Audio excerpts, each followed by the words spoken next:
IPL points టేబుల్లో డేంజర్లో top 4 teams. ఎస్ఆర్హెచ్కి play offs గండంతో కొంపదీసి 2022 అయితే రిపీట్ అవ్వదు కదా.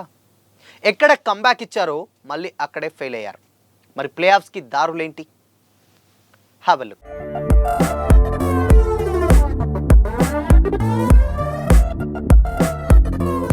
Hi hello, welcome to Disha TV. IPL 2026 playoff scenario రోజు రోజుకు మారిపోతుంది. ఈజీగా ప్లే ఆఫ్స్లో అడుగు పెడితే అనుకున్నటువంటి టాప్ 4 టీమ్స్ ఇప్పుడు డేంజర్ జోన్లో పడ్డాయి. వరుసగా విజయాలు సాధించినటువంటి జట్లు ఇప్పుడు ఒకదాని తర్వాత ఒకటి ఓడిపోతున్నాయి. ప్లే ఆఫ్స్కి ఛాన్స్ లేని జట్లు టాప్ 4 టీమ్స్ ఛాన్స్ని దిగజారుస్తూ వస్తున్నాయి. మొత్తానికి ఇప్పటి వరకు వన్ సైడెడ్గా సాగినటువంటి ఈ మ్యాచ్లు ఇప్పుడు డూ ఆర్ డైగా సాగుతున్నాయి. వీకెండ్ డబుల్ హెడర్లో కూడా భాగంగా ఆదివారం జరిగినటువంటి 2 మ్యాచ్లోనూ పాయింట్స్ టేబుల్ టాప్ 4లో ఉన్నటువంటి 2 జట్లు ఓడిపోయాయి. సన్ రైజర్స్ హైదరాబాద్ అయితే దారుణ పరాజయం పాలవగా పంజాబ్ కింగ్స్ ఆఖరి ఓవర్ వరకు పోరాడినా ఓడిపోయింది. ఈ 2 జట్లు ఓడిపోవడంతో పాయింట్స్ టేబుల్లో ప్రస్తుతానికి మార్పులేమీ రాలేదు. కానీ ప్లే ఆఫ్స్కి చేరుకున్నటువంటి అవకాశాలు మాత్రం క్లిష్టతరమయ్యాయి. ఎందుకంటే మొన్నటి వరకు వరుస ఓటములతో ఉన్నటువంటి గుజరాత్ టైటన్స్ ఇప్పుడు టాప్ టీమ్స్ను ఒక్కొక్కటిగా ఓడిస్తూ టఫ్ కాంపిటీషన్ ఇస్తుంది. గుజరాత్ 10 మ్యాచ్లు ఆడి 6 విజయాలతో 12 పాయింట్లు సాధించింది. RCB, Sunrisers, Rajasthan Royals కూడా 12 పాయింట్లతో కొనసాగుతుండగా ఏ జట్లు ప్లే ఆఫ్స్కు వెళ్తుందో అండ్ ఏ జట్టు ఇంటిబాట పడుతున్నాయో కూడా ఎవరికీ అర్థం కాని పరిస్థితి ఇప్పుడు మారిపోయింది. ఐపీఎల్ 2026 పాయింట్స్ టేబుల్ని ఒక్కసారి పరిశీలిస్తే పంజాబ్ కింగ్స్ 9 మ్యాచ్ల్లో 6 గెలిచి 13 పాయింట్లతో టేబుల్ టాపర్గా కొనసాగుతుంటే RCB, Sunrisers Hyderabad, Rajasthan Royals, Gujarat Titans జట్లు 12 పాయింట్లతో సరి సమానంగా ఉన్నాయి. అయితే నెట్ రన్ రేట్ కారణంగా RCB 2, Sunrisers 3, Rajasthan 4, Gujarat Titans 5వ స్థానంలో ఇప్పుడు కంటిన్యూ అవుతున్నాయి. చెన్నై సూపర్ కింగ్స్ కూడా ప్లే ఆఫ్స్ రేస్లో పరిగెడుతున్నా ఇప్పుడున్నటువంటి పరిస్థితుల్లో టాప్ 4లో నిలవాలంటే ఆ జట్టుకు కత్తి మీద సామానైనటువంటి చెప్పొచ్చు. ఇక సిఎస్కే 9 మ్యాచ్ల్లో 8 పాయింట్లతో 6వ స్థానంలో కొనసాగుతుంది. ఆరెంజ్ ఆర్మీని ఓడించినటువంటి కేకేఆర్ 7 పాయింట్లతో 8వ స్థానంలో ఉండగా ముంబై ఇండియన్స్ 9, ఇక లక్నో మాత్రం సూపర్ జైంట్స్ 10వ స్థానంలో ఇప్పుడు కొనసాగుతున్నాయి. అయితే ఐపీఎల్ క్లైమాక్స్కి వస్తున్నటువంటి టైంలోనే ప్లే ఆఫ్ సినారియో చాలా ఇంట్రెస్టింగ్గా మారుతుంది. ఇప్పటి వరకు వరుసగా గెలిచినటువంటి టీంలు కీలక టైంలో చేతులెత్తేస్తున్నాయి. సన్ రైజర్స్ హైదరాబాద్ వరుసగా 5 మ్యాచ్లు గెలిచిన తర్వాత హోమ్ గ్రౌండ్లో కోల్కతా నైట్ రైడర్స్తో దారుణమైన ప్రదర్శన చేసింది. ఇంకో 4 పాయింట్లు సాధిస్తే ప్లే ఆఫ్స్లో సీట్ కన్ఫర్మ్ చేసుకోవచ్చు అనుకున్నటువంటి టైంలో కేకేఆర్పై 2 పాయింట్లు కోల్పోయింది.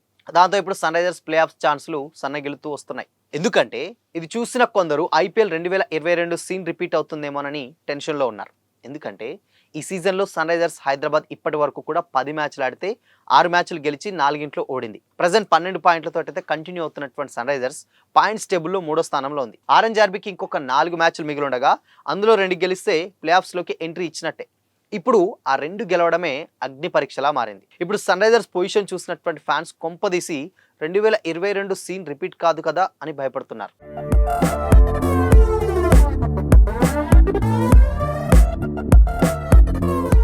ఐపీఎల్ 2022లో కూడా సన్ రైజర్స్ హైదరాబాద్ వరుసగా 5 మ్యాచ్ల్లో గెలిచి ప్లే ఆఫ్స్కు ఈజీగా చేరుకుంటుందని అనుకునే లోపునే గ్రూప్ స్టేజ్ని 6 విజయాలతో ముగించి ఇంటిబాట పట్టింది. అప్పుడు 3వ మ్యాచ్ నుంచి 7వ మ్యాచ్ వరకు వరుసగా 5 గెలిచిన ఆరెంజ్ ఆర్మీ ఆ తర్వాత వరుసగా 5 మ్యాచ్లు ఓడిపోయింది. ఇప్పుడు కూడా సేమ్ సీన్ రిపీట్ అవుతుందేమోనని టెన్షన్లో ఫ్యాన్స్ అయితే ఉన్నారు. ఇక ఈ సీజన్లో సన్ రైజర్స్ హైదరాబాద్ తన మిగతా 4 మ్యాచ్ల్లోనూ టఫ్ టీమ్స్ని ఎదుర్కోబోతుంది. అందులో 3 ఇప్పుడు ప్లే ఆఫ్స్ రేస్లో దూసుకుపోతున్నటువంటి జట్లే ఉండడం కొంచెం ఇంట్రెస్టింగ్ విషయం. మే 6న టేబుల్ టాపర్గా ఉన్నటువంటి పంజాబ్ కింగ్స్తో ఆడనుండగా మే 12న గుజరాత్ టైటాన్స్ తోటి, మే 18న చెన్నై సూపర్ కింగ్స్, మే 22న రాయల్ ఛాలెంజర్స్ బెంగళూరుతో ఆడనుంది. ఈ 4 మ్యాచ్ల్లో 2 గెలిస్తేనే సన్ రైజర్స్ ప్లే ఆఫ్స్కి వెళ్ళేది, లేకపోతే ఇంటి దారి పట్టినట్టే. అయితే నిన్న జరిగినటువంటి మ్యాచ్ ఒక్కసారి కనుక చూసుకున్నట్లయితే నిజంగా చాలా బిగ్గెస్ట్ మిస్టేక్ చేశారని చాలా క్లియర్గా అర్థమవుతుంది. ఎందుకంటే అక్కడ ఆల్రెడీ ఫస్ట్ టాస్ గెలిచారు. టాస్ గెలిచి ఫస్ట్ బ్యాటింగ్ ఎంచుకోవడమే అతిపెద్ద తప్పు. ఎందుకంటే ఆబ్వియస్గా అక్కడ ఉన్నటువంటి పరిస్థితి చూసుకున్నట్లయితే ఎండ చాలా బాగుంది. ఎండ బాగున్నటువంటి కారణంగా బ్యాటర్స్కి కొంచెం ఈజీ అవుతుంది, ప్లేయర్స్ కొంచెం రెస్ట్ తీసుకోవచ్చు, ఆలోపు ఎండపోతుందని ఏం ఆలోచించాడో ప్యాట్ కమిన్స్ తెలియదు. కానీ మొత్తంగా ఫస్ట్ బ్యాటింగ్ చేసుకొని కొంచెం పెద్ద తప్పే చేసుకున్నాడు. ఎందుకంటే చేజ్ చేసే టైంలో స్కోర్ ఎంత ఉంది, ఎలా ఆడాలి, ఏంటి అనేది ఒక క్లారిటీ అయితే వచ్చేస్తుంది. అవతల వాళ్ళకు కూడా కొంచెం ప్రెషర్ ఉంటుంది అండ్ ఈజీగా దాన్ని చేజ్ చేయగలుగుతారు ఎస్ఆర్హెచ్ బ్యాటర్స్. కానీ అక్కడ ఫస్ట్ బ్యాటింగ్ చేసింది గెలిచారు, సెకండ్ బ్యాటింగ్ చేసింది గెలిచారు. కానీ నిన్న మాత్రం ఎందుకో ఫస్ట్ బౌలింగ్ తీసుకుంటే సేమ్ ఇక్కడ కేకేఆర్ పరిస్థితి ఎస్ఆర్హెచ్ పరిస్థితి కేకేఆర్కి ఉండేదేమో. ఎందుకంటే పవర్ ప్లేలో అంత మంచి స్టార్ట్ ఇస్తారు కాబట్టి ఆ స్కోర్ పెద్దగా 160 అటు కొంచెం హెడ్ అండ్ అభిషేక్ శర్మ ఇద్దరు కూడా కొంచెం అటు ఇటు ఆడినా కానీ ఈజీగా గెలిచేటువంటి ఛాన్సెస్ ఉండొచ్చు మేబీ. బట్ అయినా కానీ ఇక్కడ ఒక మెయిన్ మైనస్ ఏంటంటే ఆల్మోస్ట్ పవర్ ప్లే అయిపోయేసరికి 65 రన్స్ ప్లే చేస్తే ఎప్పుడైనా ఎస్ఆర్హెచ్ గెలిచినటువంటి పర్సంటేజ్ చాలా ఎక్కువ. కానీ హెడ్ వికెట్ ఎప్పుడైతే పడిందో అప్పటి నుంచి కుప్పగూలిపోయింది మిడిల్ ఆర్డర్. ఎక్కడ కూడా అభిషేక్ శర్మ అవుట్ అయ్యాడు. హెడ్ అవుట్ అయిన తర్వాత ఇంకా ఒక్కొక్కరుగా అలా బాట పడుతూనే ఉన్నారు. బట్ నిన్న పెద్ద లాస్ ఏదైనా ఉందంటే ఎస్ఆర్హెచ్ చేసినటువంటి బిగ్గెస్ట్ మిస్టేక్ నిన్న ఎన్కేఆర్ని తీసుకోకపోవడం. నితీష్ కుమార్ రెడ్డిని కనుక తీసుకుంటే అటు బౌలింగ్ చేసేవాడు, బ్యాటింగ్ చేసేవాడు. అండ్ ఇక్కడ క్లాస్ అండ్ నితీష్ మధ్య మంచి బాండింగ్ ఉంటుంది. ఇద్దరు కూడా టీంని చాలా సెటరైజ్ చేసేవాళ్ళు. ఇన్ కేస్ అంటే అప్పటికి 165 చేశారంటే ఇంకొక 30 రన్స్ 180 చేస్తుంటే ఈజీగా గెలిచేటువంటి ఛాన్సెస్ ఈజీ. 30 కాకుండా 20 చేసినా కానీ కొంచెం టఫ్ ఫైట్ ఇచ్చేటువంటి పొజిషన్ ఉండేది అక్కడ. కానీ ఎన్కేఆర్ని తీసేయడం, దాని తర్వాత షాకిబ్ హుస్సేన్ని ఇంపాక్ట్ ప్లేయర్గా తీసుకురావడం, ప్రఫుల్ హెంగే లేకపోవడం, హర్షల్ పటేల్ ఆడించడం. అండ్ ఇంకొక పెద్ద మైనస్ ఏంటంటే ఇక్కడ స్మరణ్ని తీసుకురావడం. అసలు అక్కడ స్మరణ్ అవసరం లేదు. అంటే ఇక ఎస్ఆర్హెచ్ ఆల్రెడీ 5 మ్యాచ్లు గెలిచేస్తాం, ఎక్స్పెరిమెంట్స్ చేద్దాం, ఓడినా గెలిచినా పెద్దగా చేంజెస్ ఏముండవు, ఇంకా చాలా 4 మ్యాచ్లు ఉన్నాయి అనుకున్నారో ఏమో తెలియదు. కానీ స్మరణ్ని తీసుకురావడం బిగ్గెస్ట్ మిస్టేక్. ఇన్ కేసు ఒకవేళ స్మరణ్ని తీసుకొచ్చారు సరే, కొత్త వాళ్ళకి అవకాశాలు ఇచ్చారనుకున్నా కానీ అక్కడ అనికేత్ వర్మ ప్లేస్లో ఎన్కేఆర్ని పెట్టినా అయిపోయేది ఉండే. అనికేత్ వర్మ వాస్తవానికి లాస్ట్ సీజన్లో చాలా అద్భుతంగా ఆడాడు.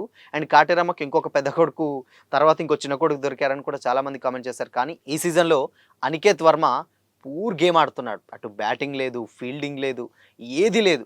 అసలు ఎందుకు ఆడిపిస్తున్నారో కూడా అర్థం కాని పరిస్థితిలో ఉన్నారు. అంటే అది చూస్తున్నప్పుడు అట్లీస్ట్ అనికేత్ అన్న కొంచెం ఏమైనా టీంని సేవ్ చేస్తాడా అని కూడా చాలామందికి అనుకున్నారు. బట్ అనికేత్ చాలా అంటే చాలా పొరపాటు పడ్డాడు. అండ్ దాని తర్వాత స్మరణ్ అక్కడ పెద్దగా ఇంపాక్ట్ క్రియేట్ చేయలేకపోయాడు. నితీష్ కుమార్ రెడ్డిని తీసుకోకపోవడం ఎంత పెద్ద లాసో నిన్న స్పష్టంగా టీంలో కనిపించింది. ఇన్ కేసు ఉంటే బాగుండేది.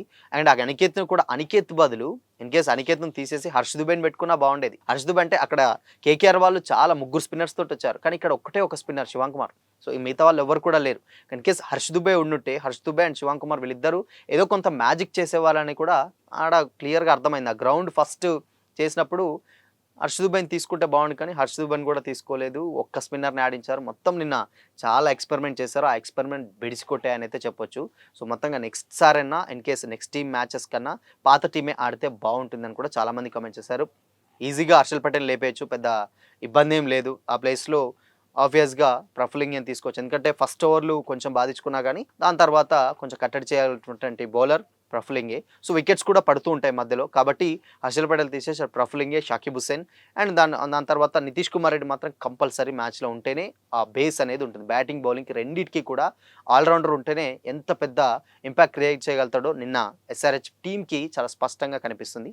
సో చూడాలి మరి. సో ఈ సీజన్లో ఎస్ఆర్హెచ్ డెఫినెట్గా ప్లే ఆఫ్స్కి వెళ్ళాలని చాలామంది కోరుకుంటున్నారు. 4 ఉన్నాయి, 4 2 గెలిస్తే సరిపోతుంది. కానీ సో మళ్ళీ 2022 అయితే రిపీట్ అవ్వద్దు అని కూడా చాలామంది కామెంట్ చేస్తున్నారు. ఆబ్వియస్గా ఇప్పుడున్నటువంటి ఒక గుణపాఠంతో ఈజీగా ప్లే ఆఫ్స్కి వెళ్తుంది, కప్ కూడా కొడుతుందని చాలామంది అయితే భావిస్తున్నారు. సో మరి ఎస్ఆర్హెచ్పై మీ ఒపీనియన్ ఏంటి? కామెంట్ చేయండి.